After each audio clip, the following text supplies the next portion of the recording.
என்ன சார் உங்கள் பையன் என்ன செஞ்சுக்கிட்டு இருக்கிறான் இப்போது அப்படின்னு கேட்டார் ஒருத்தர். அடிக்கடி கண்ணாடி முன்னாடி நின்று அழகு பார்த்துக்கிட்டு இருக்கிறான் சார் அப்படின்னார் அப்பா. இளம் பருவம் இப்படி தான் இருக்கும், அதையெல்லாம் சாதாரணமாக நினச்சிடாதீங்க அப்படின்னார் அவர். என்ன சார் சொல்கிறீங்க, கண்ணாடி முன்னாடி நின்றுக்கிட்டு நேரத்தை வீணாக்கிக்கிட்டு இருக்கான், அதை ஒரு பெரிய விஷயமாக நான் நினைக்கணுமா அப்படின்னார் இவர். இளம் பருவத்தில் இளைஞர்களுக்கும் சின்ன பொண்ணுங்களுக்கும் அடிக்கடி கண்ணாடியில் பார்க்கணும்னு தோணும். அது வெறுமனே அழகு பார்க்குறது மட்டும் இல்லை, அவங்க தங்களையே தேடி கண்டுபிடிக்கிற ஒரு முயற்சி அது. இது ஒரு மனோதத்துவ விளைவு. இது வரைக்கும் சின்ன பிள்ளையாக இருந்துட்டோம், இனிமேல் நாமளும் மற்றவங்க மாதிரி மனிதர்கள் தான் அப்படிங்கிற உணர்வு அவங்களுக்கு வருது. தங்களோட முகம் எப்படி இருக்குது, அழகு எப்படி இருக்குது, உடம்பு நேரம் எப்படி இருக்குது, முடி எப்படி இருக்குது அப்படிங்கிறதையெல்லாம் கண்டுபிடிக்கிறாங்க. அதுக்கப்புறம் இன்னொரு ஆணோ பொண்ணோ தன்னை கவனிக்கணும் அப்படின்னு நினைக்கிறாங்க. இதெல்லாம் மனோதத்துவ உண்மைகள், இதெல்லாம் இயற்கை. இதை பார்த்துட்டு பெற்றவங்க பிள்ளைங்க கெட்டு போட்டாங்க அப்படின்னு நினைக்கக்கூடாது, அவங்கள திட்டிக்கிட்டே இருக்கக்கூடாது. இன்றைக்கி பல குடும்பங்களில் இதுதான் நடந்துக்கிட்டு இருக்குது. மனுஷ வாழ்க்கையிலேயே இப்படியும் இல்லாத அப்படியும் இல்லாத ஒரு பருவம் இளம் பருவம். 13லேருந்து 19 வயசுக்கு உட்பட்ட ஆண்கள் பெண்கள் இந்த வகையை சேர்ந்தவங்க, டீனேஜ் குரூப். இவங்களை சின்னவங்கன்னு நினச்சிட முடியாது, பெரியவங்கன்னு நினச்சிட முடியாது. இவங்க ரொம்ப சென்சிட்டிவ். சமூகம் நினச்சா இவங்களை நல்லவங்களாகவும் ஆக்கலாம், கெட்டவங்களாகவும் ஆக்கலாம். கொஞ்சம் அக்கறை எடுத்துக்கிட்டால் பெரிய பெரிய மேதைகளையும் விஞ்ஞானிகளையும் உருவாக்கலாம். ஆனால் நடக்கிறது என்ன தெரியுமா, அநேகமாக இவங்களை யாருமே சரியாக புரிஞ்சுக்கிறதில்ல, இவங்களை சரியாக நடத்துகிறதும் இல்லை. இது வரைக்கும் நாம் சொல்கிறத கேட்டுக்கிட்டு இருந்தான், இப்போல்லாம் அவன் இஷ்டத்துக்கு நடக்க ஆரம்பிச்சுட்டான் அப்படின்னு வருத்தப்படுற பெற்றோர்கள் அதிகம். இது வருத்தப்படுற விஷயம் இல்லை, சந்தோஷப்பட வேண்டிய விஷயம். உங்கள் புள்ள சொந்தமாக யோசிக்க ஆரம்பிக்கிறதும் நடந்துக்க ஆரம்பிக்கிறதும் ஒரு தப்பான விஷயமா? அவன் கடைசி வரைக்கும் உங்கள் பேச்சையே கேட்டுக்கிட்டு இருக்கணுங்கிறது என்ன நியாயம்?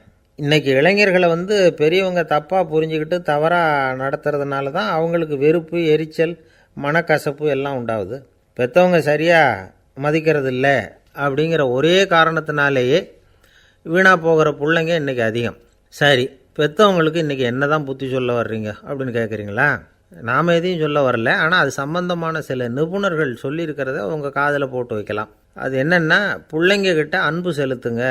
குழந்தையாக இருந்தப்போ எவ்வளவு பாசமாக இருந்தீங்க, வளர வளர அதை ஏன் குறைச்சிக்கிறீங்க? பெற்றவங்களின் அன்பான வார்த்தைகளுக்கு ஏங்குறவங்க தான் இன்றைய இளைஞர்கள். அவங்க எதை சொன்னாலும் அதை அக்கறையாக காது கொடுத்து கேளுங்க, அலட்சியப்படுத்தாதீங்க. அவங்க விரும்புகிறது உங்கள்கிட்டேருந்து ஒரு மதிப்பு, மரியாதை, அங்கீகாரம், இவ்வளவு தான். அவங்க அவங்களாவே முடிவுகள் எடுக்கட்டும், அதுக்கு நீங்கள் உதவியாக இருங்க, அது போதும். மற்றவங்க முன்னாடி, முக்கியமாக அவங்க நண்பர்கள் முன்னாடி அவங்கள பற்றி மட்டமாக பேசாதீங்க. அவங்கக்கிட்ட பொய் சொல்லக்கூடாது.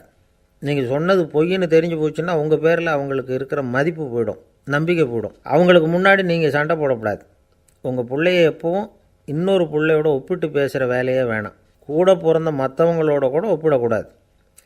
இப்படி செஞ்சால் அவன் உங்ககிட்டையும் பிரியமாக இருக்க மாட்டான், அவங்ககிட்டையும் பிரியமாக இருக்க மாட்டான். புள்ளை எங்கே போகிறான், என்ன பண்ணுறான் அப்படின்லாம் துப்பறிஞ்சிக்கிட்டு இருக்கக்கூடாது. இளைஞர்கள் தனிமையை விரும்புகிறவங்க.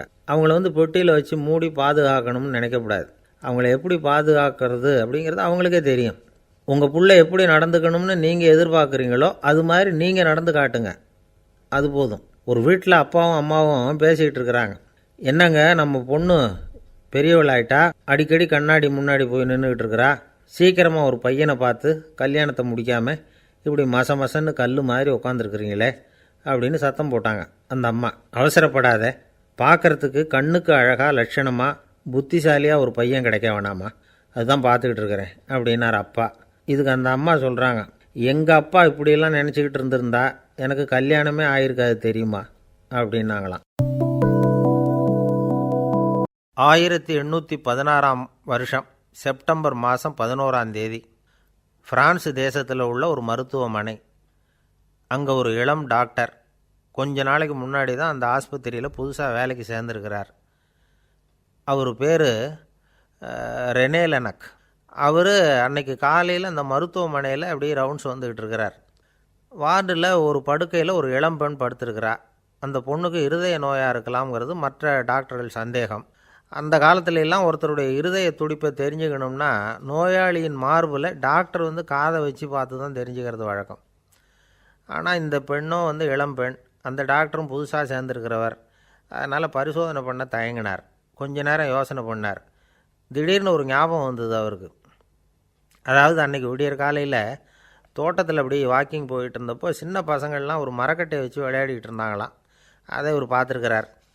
அது என்ன விளையாட்டுனா, ஒரு நீளமான மரப்பலகை, அதில் ஒரு முனையில் ஒரு பையன் தன்னுடைய காதை வச்சுக்கிட்டு இருக்கிறான், மறுமுனையில் இன்னொரு பையன் அந்த மரப்பலகையை ஒரு ஆணியால் கீறிக்கிட்டு இருக்கிறான்.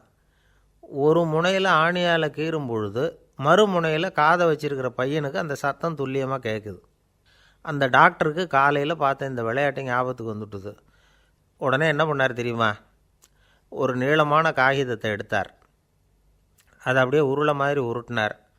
ஒரு முனையை அந்த நோயாளியின் மார்பில் இடது பக்கம் வச்சார், இன்னொரு முனையில் தன்னுடைய காதை வச்சார். என்ன ஆச்சரியம்! நோயாளியின் மார்பில் நேரடியாக காதை வச்சு கேட்குறத விட துல்லியமாக கேட்டுது இதய துடிப்பு. இதய துடிப்பு மட்டும் இல்லை, மூச்சு இழுத்து விடுறது, திரவ பொருள்களின் அசைவு, எல்லா சத்தமும் தெளிவாக கேட்குது.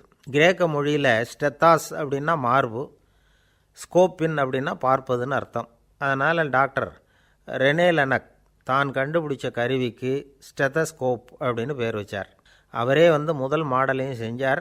அளவு ரொம்ப பெருசாக இருந்தது, சுலபமாக எடுத்துகிட்டு போகிறது கஷ்டம், அது அவ்வளோ கஷ்டமாக இருந்தது அது. அதனால் அவரே அதை அப்புறம் 2 பிரிவாக தயார் பண்ணார். இது 2 துண்டையும் டாக்டர் தன்னோட கோட்டு பாக்கெட்டில் வச்சுக்கலாம், தேவைப்படுறப்ப எடுத்து ஒன்றா சேர்த்துக்கலாம். இப்படி தான் அவர் ஆரம்பத்தில் பண்ணார். தன்னுடைய இந்த கண்டுபிடிப்பை பற்றி அவர் ஒரு புத்தகம் எழுதினார். நிறைய விற்றுது, புகழும் பணமும் சேர்ந்தது. பணமும் புகழும் சேர்ந்தது மாதிரியே அவருக்கு ஒரு நோயும் சேர்ந்தது. அது என்ன நோயின்னு கண்டுபிடிக்கிறதுக்கும் அவர் கண்டுபிடிச்ச கருவி தான் உபயோகப்பட்டு தான். அவரே அதை கண்டுபிடிச்சார். அவருக்கு வந்திருந்தது காச நோய். 1826ஆம் வருஷம் ஆகஸ்ட் மாதம் 13ஆம் தேதி உலகத்தின் முதல் ஸ்டெதஸ்கோப்பை கண்டுபிடிச்ச டாக்டர் ரெனே லெனக் காலமானார். அவர் சாகிறதுக்கு முன்னாடி மரத்தால் செஞ்சு வச்சுருந்த ஸ்டெதஸ்கோப்பை தனக்கு வேண்டியப்பட்ட ஒரு டாக்டர்கிட்ட கொடுத்து, என்னுடைய சொத்துக்கள்லேயே ரொம்ப வசந்தது அப்படின்னு சொன்னாராம். அதுக்கப்புறம் 3 வெள்ளைக்காரங்க சேர்ந்து இந்த கருவியில் சில மாற்றங்களை பண்ணாங்க. ஆனால் 1829 லண்டனில் டாக்டர் நிக்கோலஸுங்கிறவர் ஒரு காதால் இதய துடிப்பை கேட்குறத விட டாக்டர் 2 காதாலையும் கேட்குறது தான் சரியாக இருக்கும் அப்படின்னு ஒரு கருத்தை வெளியிட்டார். அதுக்கப்புறம் ரொம்ப காலம் கழித்து 1852 ஜார்ஜ் காமான் அப்படிங்கிறவர் ரப்பர் டியூபுகளை உபயோகப்படுத்தி 2 காதாலையும் கேட்குற மாதிரி ஒரு புதிய வடிவத்தை அதுக்கு கொடுத்தார். அதுக்கு பிறகு அது படிப்படியாக எவ்வளவோ மாற்றங்கள் இருந்தாலும் ஆரம்பத்தில் டாக்டர் ரெனே லெனக் உருவாக்கின அடிப்படை மாடலை யாரும் மாற்றி அமைக்கலைங்கிறது தான் முக்கியமான விஷயம். நமக்கு தெரிஞ்ச ஒரு ஆஸ்பத்திரி, அதில் ஒரு நோயாளி, காலை நேரத்தில் நர்ஸு அந்த பக்கமாக போயிட்டு இருந்தாங்க. அதை பார்த்துட்டு ஒரு நர்ஸுன்னு கத்துறார். நர்ஸு அவசரமாக ஓடி என்ன விஷயம்னு கேட்டாங்க. சிஸ்டர், இங்கே பாருங்கள், உங்கள் டாக்டரை என் நெஞ்சில் அவர் காதை வச்சு கேட்டுக்கிட்டு இருக்கிறார் அப்படின்னார் நோயாளி. சிஸ்டர் பதட்டப்படாமல், அதனால் என்ன, இந்த டாக்டர் பழமையான விஷயங்களில் ரொம்ப நம்பிக்கை உள்ளவர், அதனால் ஸ்டெதாஸ்கோப்பை உபயோகப்படுத்தாமல் காதை வச்சு கேட்குறார், அது ஒன்றும் தப்பு இல்லை அப்படின்னாங்களாம். ஐயோ, அதுக்காக இல்லை சிஸ்டர், இவர் என் நெஞ்சு மேலே தலையை வச்சது நேற்று ராத்திரி 9 மணி, இப்போ விடிஞ்சு போச்சு, இன்னமும் தலையை எடுக்கவே இல்லை, அதுக்காக தான் சந்தேகப்பட்டு உங்களை கூப்பிட்றேன் அப்படின்னாராம். அரேபிய நாடு, அங்கே ஒரு ஆட்சி தலைவர், அரேபிய நாட்டு ஆட்சி பொறுப்பை ஏற்றுக்கிட்டவர். அவர் ஆட்சி பொறுப்பை ஏற்றுக்கிட்ட பிறகு ஒரு நாள் ஒரு தெருவில் நடந்து போய்கிட்டு இருந்தார். அவர் தோளில் ஒரு பெரிய துணி மூட்டை, அதை சுமந்துக்கிட்டு கடத்தெருவை நோக்கி அவர் போய்கிட்டு இருக்கிறார். வழியில் அவரை சந்தித்தார் உமர். அவர் கேட்டார், கலீஃபா அவர்களே, எங்கே புறப்பட்டுட்டீங்க அப்படின்னு கேட்டார். கலீஃபான்னா ஆட்சி தலைவர்னு அர்த்தம். இதுக்கு அவர் சொன்னார், நான் துணி வணிகம் செய்கிறவன், அதனால் துணி வியாபாரம் செய்கிறதுக்காக போயிட்டுருக்கிறேன்னார்.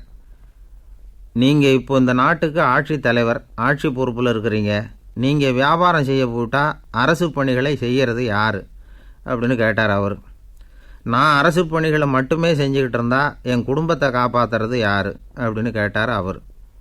இப்படி கேட்டவர் யார் தெரியுமா? அவர் தான் அபூபக்கர், இறை தூதர் முகமது அவர்களுக்கு பிறகு கலீஃபாவாக தேர்ந்தெடுக்கப்பட்டவர். அப்போலாம் ஆட்சி தலைவர்களுக்கு சம்பளம்னு எதுவும் கிடையாது. இந்த பிரச்சனையை எப்படி தீர்க்கிறதுன்னு யோசனை பண்ணார் உமர். அபு உபைதா அவர்கள்கிட்ட அழைச்சிட்டு போனார். அவர் யாருன்னா, அவர் தான் பொது நிதி கருவூலத்தின் பொறுப்பாளர். அவர்கிட்ட பிரச்சனையை சொன்னார். இது மாதிரி ஆட்சித் தலைவருக்கு பொது நிதியிலிருந்து ஊதியம் அளிக்க முடியுமான்னு கேட்டார். பொது நிதி விதிகளின்படி அதுக்கு சாத்தியமில்லைன்னு சொல்லிவிட்டார் அவர். சரி, வேறு ஏதாவது வழி இருக்குதான்னு கேட்டார் உமர். அபு உபைதா கொஞ்சம் யோசனை பண்ணி பார்த்தார். அப்புறமா சொன்னார், மக்காவிலிருந்து மதீனாவுக்கு குடிபெயர்ந்து வந்த அகதிகளுக்கு நிதி உதவி அளிக்கிறதுக்கு விதிகளில் இடம் இருக்குது. அப்படி பார்த்தா அபூபக்கரும் அகதி தானே, அதனால் எல்லா அகதிகளுக்கும் கொடுக்கறது மாதிரியே அவருக்கும் ஒரு தொகை அளிக்கலாம்னார். கலீஃபா அபூபக்கருக்கு இந்த அகதி உதவித்தொகையைத்தான் கொடுத்துட்டு வந்தாங்களாம். குடும்ப செலவுக்கு அது போதுமானதாக இல்லை. இருந்தாலும் கலீஃபாங்கிறதுக்காக மற்ற அகதிகளை விட அதிகமாக தொகையை பெற அவர் விரும்பலை. மார்பு பக்கம் கிழிஞ்சிருந்த ஒரு மேலாடையை தான் அவர் அணிஞ்சிருந்தார். அவருடைய துணைவியார் அஸ்மா அவங்க ஒரு நாள் தேன் அருந்த ஆசையாக இருக்குன்னாங்களாம். நமக்கு கிடைக்கிற ஊதியம் குடும்ப செலவுக்கே போதுமானதா இல்லையே, இந்த நிலையில் தேன் வாங்கிறதுக்கு காசுக்கு நான் எங்கே போவேன்ருக்கார் அவர். கொஞ்ச நாள் கழித்து அவங்க ஒரு தொகையை அவர்கிட்ட கொடுத்து தேன் வாங்கிட்டு வர சொன்னாங்களாம். இவருக்கு ஆச்சரியம், ஏது இந்த பணம்னு கேட்டிருக்காரு. நீங்கள் தினமும் குடும்ப செலவுக்காக கொடுத்துக்கிட்டு வந்த பணத்தில் கொஞ்சம் கொஞ்சமாக மிச்சப்படுத்தி வச்சேன்னாங்களாம். அபூபக்கர் அந்த பணத்தை எடுத்துக்கிட்டு நேராக பொது நிதி கருவூல பொறுப்பாளர்கிட்ட போனார். இந்த பணத்தை பொது நிதியில் சேர்த்துருங்க, இது அதிகப்படியாக எனக்கு தரப்பட்டு வந்த ஊதியம், அடுத்த மாதத்துலேருந்து இந்த தொகையை குறைச்சிங்கன்னு வேறு சொல்லிவிட்டாராம். பசியை தணிக்க தேவையான அளவு உணவு, ஒரு ஜோடி உடை, இதை தவிர கூடுதலாக மக்கள் பொது நிதியிலிருந்து வாங்கிக்கிறதுக்கு என் குடும்பத்தாருக்கு உரிமை இல்லை அப்படின்னு சொல்லி கண்டிப்பாக சொல்லிவிட்டாராம். அவர் வாங்கிட்டு வந்த அந்த குறைந்த ஊதியம் கூட அவர் மனசை உறுத்திக்கிட்டே இருந்தது. கடைசி நேரம் அவர் தம்முடைய மகள் ஆயிஷா அவர்களை அழைச்சார். மகளே, இதுவரைக்கும் பொது நிதியிலிருந்து நான் வாங்கிட்டு வந்த தொகை என்னுடைய இதயத்தில் பாரமாக அழுத்திக்கிட்டு இருக்கு. என் தோட்டத்தை விற்று அதில் வர்ற பணத்திலேருந்து நான் இதுவரைக்கும் வாங்கிட்டு வந்த ஊதிய தொகையை கணக்கு போட்டு பொது நிதியில் சேர்த்துவிடு அப்படின்னாராம். பதவி ஏற்கிறதுக்கு முன்னாடி தன்கிட்ட இருந்ததை விட இப்போ கூடுதலாக என்ன சொத்து இருக்குன்னு பார்த்துருக்கார். ஒரு ஒட்டகம், ஒரு கோப்பை, ஒரு பணியாள். இதையும் அடுத்தபடியாக கலீஃபாவா வர்றவர்கிட்ட ஒப்படைச்சிருங்க அப்படின்னு விட்டாராம். அதே மாதிரி அடுத்து வந்த உமர்கிட்ட ஒப்படைச்சாங்க. அப்போ உமர் சொன்னாராம், அபூபக்கரே, இந்த முன்மாதிரியால் உங்களுக்கு பிறகு இந்த ஆட்சி பொறுப்பை ஏற்கிறவர்களை பெரும் நெருக்கடிக்கு ஆளாகி விட்டீங்க அப்படின்னு சொல்லி ரொம்ப கண் கலங்கினாராம். கடைசியாக அபூபக்கர் தன்னுடைய குடும்பத்தாருக்கு விட்டு சென்ற சொத்து ஒரு படுக்கை விரிப்பு, ஒரு போர்வை, அவ்வளவுதான். இது சிந்திக்க வேண்டிய ஒரு செய்தி. ஒரு ஊரில் ஒரு மன்னர் இருந்தாராம். அமைச்சர் அவர்கிட்ட சொன்னாராம், மன்னா, நம்ம ராஜ்யத்தில் இனிமே லஞ்ச ஊழலே இருக்காதுன்னாராம். ஆஹா, அப்படின்னா ஊழல் பேர் வழிகளையெல்லாம் நாடு கடத்தியாச்சா அப்படின்னு கேட்டிருக்கார் மன்னர். இதுக்கு அவர், அப்படி இல்லைங்க, இனிமேல் கொடுக்கறதுக்கு ஜனங்கள்கிட்ட பணமே இல்லை அப்படின்னாராம். இந்த உலகத்தில் எல்லாருக்கும் மகிழ்ச்சி தரக்கூடிய ஒரு பொருள் எது? இது ஒரு முக்கியமான கேள்வி. இந்த கேள்விக்கு பொருத்தமான ஒரு பதிலை உங்களால் சொல்ல முடியுமா? அதாவது கொஞ்சம் யோசித்து பார்த்தா பணம்னு சொல்லலாமா? இப்போ கையில் காசு இல்லாதவங்ககிட்ட ஒரு 10 ரூபாயை கொடுத்தா அது அவனுக்கு சந்தோஷத்தை கொடுக்கும். ஏற்கனவே வருமான வரி பிரச்சனையில் சிக்கி இருக்கிறவர்கிட்ட இன்னும் கொஞ்சம் பணம் இந்தாங்கன்னு சொல்லி கொடுத்தோம்னா அது அவருக்கு சங்கடத்தை தான் கொடுக்கும். அதனால் அந்த கேள்விக்கு பணங்கிறது பொருத்தமான பதிலாக இருக்க முடியாது. கேள்வி என்னன்னா, இந்த உலகத்தில் எல்லாருக்கும் மகிழ்ச்சி தரக்கூடிய ஒரு பொருள் எது? சரி, இனிப்புன்னு சொல்லலாமா? ஏன்னா எல்லாருக்கும் இனிக்க தானே செய்யும். அதுலேயும் ஒரு சிக்கல் இருக்குது. சர்க்கரை வியாதிக்காரங்களுக்கு அது என்ன சந்தோஷத்தையாக கொடுக்கும்? ஆக எல்லாருக்கும் வேறுபாடு எதுவும் இல்லாமல் மகிழ்ச்சியை கொடுக்கக்கூடியது வேறு ஏதோ ஒன்று இருக்குது. அது என்னன்னு கண்டுபிடிக்கணும். அதுதான் இன்றைக்கி தகவல். இப்போ அதை கண்டுபிடிக்கணும்னா இந்த கதையை கேட்கணும். அது என்ன கதைன்னா, ஒரு ஊரில் ஒரு ராஜா இருந்தார். அவருக்கும் இதே சந்தேகம் வந்துட்டுது. அதாவது எல்லாருக்கும் இன்பம் தரக்கூடிய பொருள் எது அப்படின்னு. இதுக்கு பதில் தெரிஞ்சுக்கிறதுக்கு ஆசைப்பட்டார். சரி, அதுக்கு என்ன செய்யலாம்னு யோசனை பண்ணார். நாட்டு மக்களுக்கு பகிரங்கமாக ஒரு அறிவிப்பு கொடுத்தார். நம்ம நாட்டு மக்கள் இன்பம் தரக்கூடிய பொருள் எதுன்னு நினைக்கிறாங்களோ அதை கொண்டுக்கிட்டு அரண்மனையில் உள்ள கண்காட்சி மண்டபத்தில் வைக்கலாம். அப்படி அவங்க வைக்கிற பொருள்களில் எது எல்லாருக்கும் இன்பம் தரக்கூடியதாக இருக்குமோ அதை வச்சவருக்கு 1000 பொற்காசுகள் பரிசு அப்படின்னு அறிவிப்பு கொடுத்துட்டார். ஜனங்கள் இந்த அறிவிப்பை கேட்டாங்க. அதுக்கப்புறம் சும்மா இருப்பாங்களா? 1000 பொற்காசுன்னா சும்மாவா? அவங்க கையில் என்னென்ன கிடைச்சதோ அதையெல்லாம் கொண்டாந்து அரண்மனை காட்சி மண்டபத்தில் வச்சுட்டாங்க. அதுக்கப்புறமா ராஜா அங்கே வந்தார். ஒவ்வொன்றா பார்த்துக்கிட்டே வந்தார். முதல்ல ஒரு குயில் இருந்தது, இனிமையாக பாடக்கூடிய குயில். இந்த குயிலோட இன்னிசை எல்லாருக்கும் இன்பம் தரக்கூடியது தான். இருந்தாலும் காது கேட்காதவங்களுக்கு இந்த இசை எப்படி இன்பம் தர முடியும்? அதனால் இது சரியில்லைன்னு விட்டார். அடுத்தபடியாக போனார். அங்கே என்ன வச்சுருக்குறாங்கன்னு பார்த்தார். பார்த்தா ஒரு அழகான மயில் அங்கே தோகை விரித்து ஆடிக்கிட்டு இருக்குது. இந்த மயிலோட ஆட்டம் வந்து மனசுக்கு இன்பம் தரக்கூடியது தான். இருந்தாலும் பார்வை இல்லாதவங்க இந்த ஆட்டத்தை பார்த்து ரசிக்க முடியுமா? முடியாது. அதனால் இதுவும் சரியில்லை அப்படின்னு சொல்லிவிட்டார். அதுக்கு அடுத்தபடியாக போனார். பல வகையான இனிப்பு பண்டங்களை வச்சுருந்தாங்க. பார்த்தார். வயசானவங்களுக்கும் நோயாளிகளுக்கும் இது வந்து இன்பம் தராது, துன்பம் தான் கொடுக்கும் அப்படின்னார். இப்படி ஒவ்வொன்றா பார்த்துக்கிட்டே போகிறார். அழகான மலர்கள், கனிகள், ஓவியங்கள் எதுவுமே பொருத்தமாக தெரியல. சகல பேருக்கும் இன்பம் தரக்கூடிய வகையில் எதுவும் இல்லை. கடைசியாக வந்தார். அங்கே ஒரு களிமண் பொம்மை இருந்தது. அது என்ன பொம்மை தெரியுமா? பசியால் வாடி இருக்கிற ஒருத்தருக்கு ஒரு அம்மா இனிமையாக பேசிக்கிட்டு சோறு போடுறது மாதிரி அந்த பொம்மையை செஞ்சுருந்தாங்க. அதுக்கு கீழே அன்பு அப்படின்னு எழுதியிருந்ததுதான். ராஜா பளிச்சுன்னு ஒரு முடிவுக்கு வந்தார்.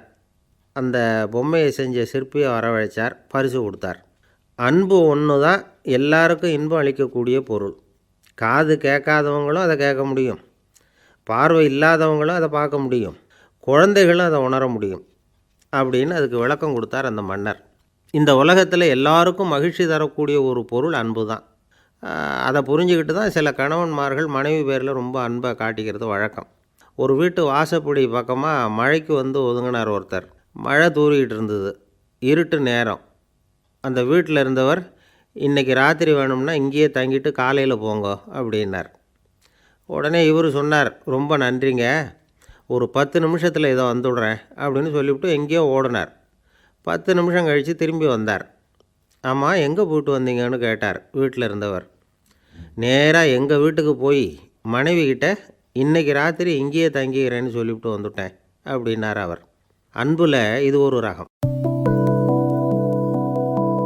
ஆசைப்படுறதில் தப்பு இல்லை. ஆனால் அந்த ஆசை தேவைக்கு தகுந்த மாதிரி இருக்கணும். தேவைக்கு மீறிய ஆசைகள் இருக்குது பாருங்கள், அது தேவையில்லை. இந்த கருத்தை வலியுறுத்தது மாதிரி ஒரு கதை உண்டு.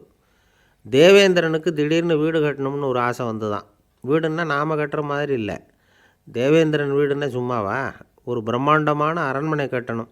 அது மாதிரி இந்த 3 லோகத்துலேயும் ஒரு அரண்மனை கிடையாது அப்படின்னு எல்லாரும் சொல்லணும். இது அவனோட ஆசை. உடனே தேவ தச்சரான விஸ்வகர்மாவை கூப்பிட்டான், உத்தரவு போட்டான். விஸ்வகர்மா தன்னுடைய உதவியாளர்களை எல்லாம் கூப்பிட்டு ஒன்றா சேர்த்துக்கிட்டார். படாத பாடுபட்டு ஒரு பெரிய அரண்மனையை கட்டி முடித்தார். கட்டி முடிக்க 1000 வருஷம் ஆச்சு. தேவேந்திரன் வந்து பார்க்குறான்.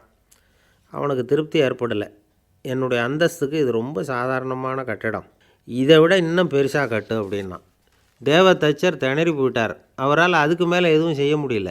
என்ன பண்ணுறதுன்னு யோசனை பண்ணார். நேராக நாரதர் காலில் போய் விழுந்தார். நீங்கள் தான் என்னை இந்த பிரச்சனையிலேருந்து காப்பாற்றணும்னார். நாரதர் யோசனை பண்ணார். சரி, கவலைப்படாதேன்னார். நேராக இந்திரன்கிட்ட போனார். இந்திரன் வந்து நாரதரை பார்த்த உடனே வாங்கன்னு கூட்டிகிட்டு போய் அரண்மனையை காட்டினான். இது மாதிரி ஒரு அரண்மனையை நீங்கள் வேறு எங்கேயாவது பார்த்துருக்குறீங்களா அப்படின்னு ரொம்ப பெருமையாக கேட்டான். நான் பார்த்ததில்லை, ஆனால் என்னை விட வயசில் மூத்தவர் மகரிஷி லோமேசர், அவர் ஒரு வேளை பார்த்துருக்குறாரா என்னமோ அப்படின்னார். உடனே அவரை மனசில் நினச்சி தியானம் பண்ணினார். அடுத்த கணம் லோமேசர் அங்கே வந்தார். இடையில் ஒரு சின்ன துண்டு, கையில் ஒரு கமண்டலம், தலையில் ஒரு பாய், அவ்வளவுதான் அவர்கிட்ட இருந்தது. எதுக்காக தலையில் எந்த பாய் அப்படின்னு கேட்டான் இந்திரன். என்ன மாதிரி அற்ப ஆயுள் உள்ள ஒரு ஜீவன் தனியாக வீடு கட்டிக்கிட்டு திண்டாடணுமா? இந்த பாய் தான் ஒரு வீடு மாதிரி எனக்கு நிழல் கொடுக்குது அப்படின்னார் அவர். என்னது, உங்களுக்கு வந்து அவ்வளவு கொஞ்சமான ஆயுளா அப்படின்னு ஆச்சரியத்தோடு கேட்டான் இந்திரன். ஆமாம், இதை பாரு, என்னுடைய மார்பில் ஒரு பொற்காசு அளவுக்கு ரோமம் உதிர்ந்துட்டுது. எப்போ என் உடம்புல உள்ள எல்லா ரோமமும் உதிர்ந்துருமோ அப்போ என்னுடைய ஆயுள் முடியும் அப்படின்னார். எப்போ அந்த ரோமங்கள் பூரா உதிரும்னு கேட்டான் இவன். ஒரு பிரம்மா மறைஞ்சதும் ஒரு ரோமம் உதிரும். என் உடம்புல உள்ள ரோமங்களின் எண்ணிக்கை எவ்வளவோ அவ்வளவு பிரம்மாக்கள் தோன்றி அவங்க ஆயுள் முடியும் பொழுது என் உடம்புல உள்ள ரோமங்கள் பூரா உதிரும் அப்படின்னார். அப்படின்னா ஒரு பிரம்மாவோட ஆயுள் எவ்வளவு காலம்னு கேட்டான். ஒரு பிரம்மாவுக்கு 100 தேவ வருஷம். ஒவ்வொரு தேவ வருஷத்துக்கும் 365 தேவ நாள். ஒவ்வொரு தேவ நாள்லேயும் ஒன்றை மாதிரி 14 இந்திரர்கள் தோன்றி மறைகிறாங்க அப்படின்னு மகரிஷி லோமேசர் சொல்கிறார். இதை கேட்டதும் இந்திரன் ஆடி போயிட்டான். அவ்வளவு ஆயுள் உள்ள இவரே அற்ப ஆயுள்னு சொல்கிறார். நான் என்னுடைய ஆய்வில் பெருசாக நினச்சிக்கிட்டு பிரம்மாண்டமான அரண்மனை கட்டணும்னு ஆசைப்பட்றேனே அப்படின்னு நினச்சான். எனக்கு வீடு கட்டின வரைக்கும் போதும்னு விட்டான். அதனால் நாமெல்லாம் நம்முடைய தேவைக்கு தகுந்த மாதிரி ஆசைப்படுறது தான் நியாயம். ஆனால் அப்படியே நடந்துக்கிறோம். மனுஷன் கடவுளையே ஏமாற்றி காசு வாங்கிறதுக்குள்ள ஆசைப்படுறான். ஒருத்தன் கடவுளை நினச்சி தவம் இருந்தான். கடவுள் நேரில் வந்தார். தேவலோகத்தில் ரூபாய்க்கெல்லாம் என்ன மதிப்புன்னு கேட்டான். அங்கெல்லாம் ரூபாய்ங்கிறது உங்கள் பணத்தில் 1,00,00,000 ரூபாய்க்கு சமம். அதாவது தேவலோகத்தில் 1 ரூபான்னா இங்கே 1,00,00,000 ரூபா. அது மாதிரி எங்களுக்கு ஒரு நாளுங்கிறது உங்கள் கணக்கில் 1,00,00,000 வருஷத்துக்கு சமம் அப்படின்னார் கடவுள். அப்படின்னா எனக்கு நீங்கள் அதிகமாக எதுவும் தர வேணாம், உங்கள் கணக்குப்படி ஒரே 1 ரூபா கொடுங்க, அது போதும்னா இவன் ரொம்ப சாமர்த்தியமாக. கடவுள் யோசனை பண்ணார். அது ஒன்றும் கஷ்டம் இல்லை, 1 ரூபா தானே கேட்குற, கொடுத்துட்றேன். ஆனால் இப்போ வரும்பொழுது நான் எடுத்துக்கிட்டு வரல, எங்கள் கணக்குப்படியே 1 நாள் பொறுத்துக்க பணத்தோடு வந்துடுறேன் அப்படின்னு சொல்லிவிட்டு பறந்து போயிட்டார்.